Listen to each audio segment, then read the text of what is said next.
That, so, yes, Roger, Tom. I was going to tell you, by the way, I am the congressman from Arizona District 15. So 15, are you? Thank you Sounds all. good to me, yes. I don't actually need your vote. I just assumed that role, so thank you. It's like they assume passing bills in Congress. You know, I saw all that stuff, and it's scary, isn't it, when the federal government assumes that it's going to take on more and more and more responsibility for more of our lives, and yet displays every day a level of incompetence that would be unheard of in our own private businesses.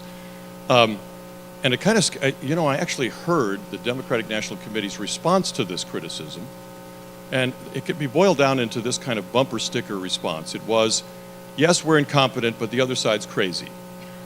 And that's kind of their campaign theme coming up now in this election. Yes, sir. Tom, this man over here is going to. So, in other words, we're in a situation where they're almost admitting that, sure, we don't know what to think about the oil spill or any of these other things that have happened that they've obviously been flummoxed by, and yet they still want to take over all the decisions about our health care. The same people who run the post office? I don't think so. Yes, sir. Thanks. My name's Alan Corwin. I'm an author here in the Valley. I have an answer for your question and a question for you.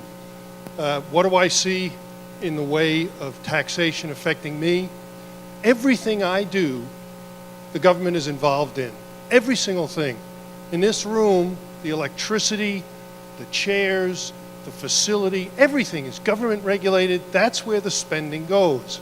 I drove here on a road that's government controlled with government controlled gasoline and a car. Everything. I can't find anything now that isn't government controlled. I can dig a hole in my backyard. Maybe that's it. And if the hole's too big, they'll come after me. That's right. So it affects everything. My question for you is this. What spending will you cut? What spending are we talking about eliminating? The tax on gasoline, the electric bill with the regulations on that? Or are we talking about getting rid of the Department of Education?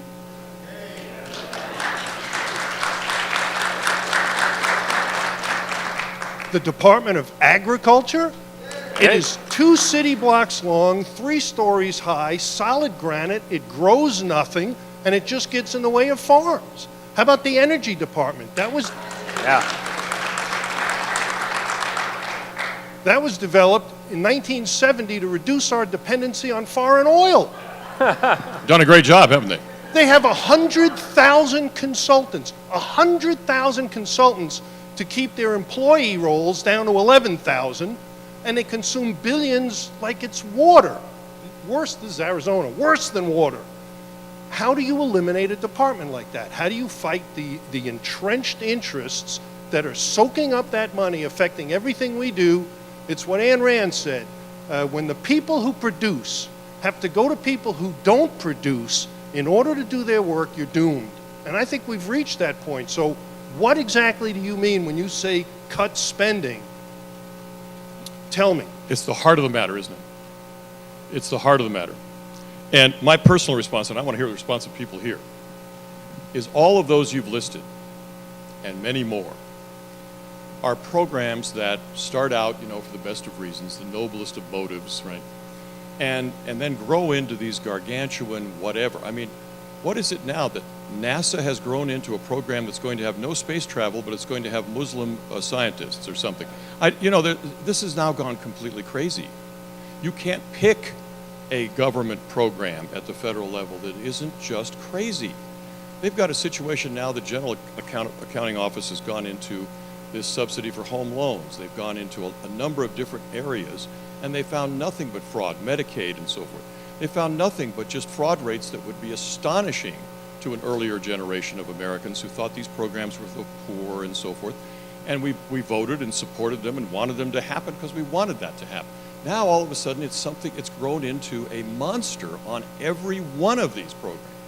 You can't name one that isn't totally out of control. So I think, what's that? No, out of control. I'll give you the story later. So Tom, see, this is the idea, is spending Revolt says it's the whole thing we've got to get at. We've got to get a Congress. When Sharon Angle goes to campaign in Nevada for Senate, and Harry Reid, the incumbent, spends $11 million smearing her because she wants to return education dollars and responsibility to communities and parents. And everybody in Nevada goes, what's wrong with that? That's extreme? Sounds like common sense to more and more people. So I think you've answered your question. Alan, I wanted to give you a starting point. One thing I think fiscal conservatives and sane people in this country need to start doing is look at the Paul Ryan plan.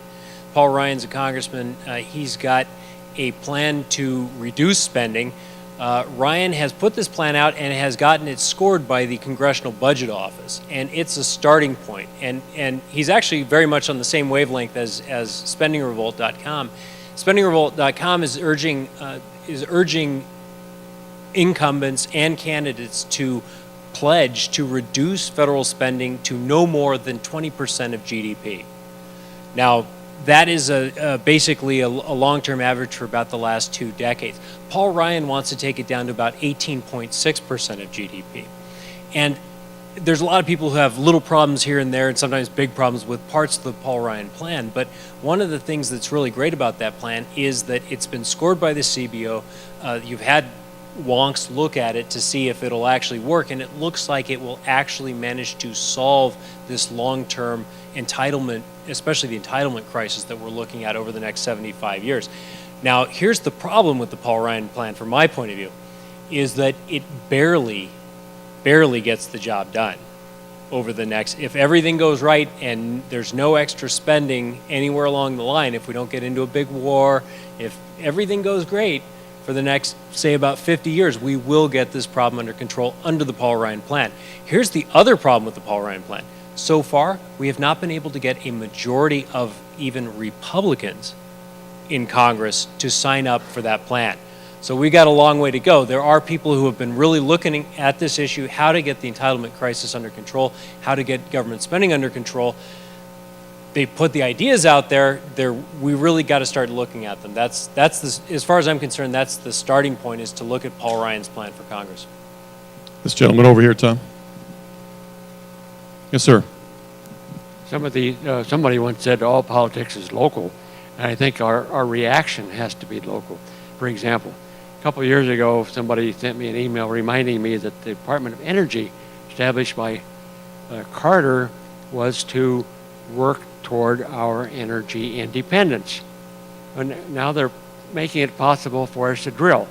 But anyway, I went on the internet, found the U.S. budget for that particular year, and I discovered we have 230 or 40 employees of the U.S. Department of Energy here in Phoenix. Now, I'm sure none of us know any of those people and have even less idea what they must be doing except collecting their checks.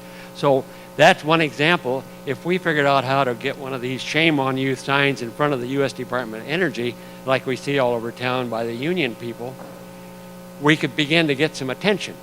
And ultimately, even the Arizona Repugnant would have to run something in it about these issues that we feel are important to us. And if all over the country we make the politics local, we make some headway. It's a great point. And I was in Tucson last Thursday, and about 400 people in a room like this did the show live. We were there to support SB 1070, Governor Brewer, and the whole thing that's been going on with that. And boycotting, several buses came in from San Diego full of people and having dinner and so forth, and boycotting the state of Arizona in support. And I think you're absolutely right. It's local action, it's individual action, it's what you do that's going to make a difference in putting together the kind of tide, turning the tide. I guess we're so used to the last 60 years of government inevitably getting bigger, more intrusive, more regulatory, more taxing, that we have trouble understanding that it wasn't always that way. Those of us who have lived a long time don't even remember when it wasn't that way. Do you know what you're talking about, Tom, the 18, 19, 20% of GDP of gross domestic product going to the federal government? In Herbert Hoover's election year, it was 2.5%. Can you imagine how much you'd be spending money if it was 2.5%? How much of that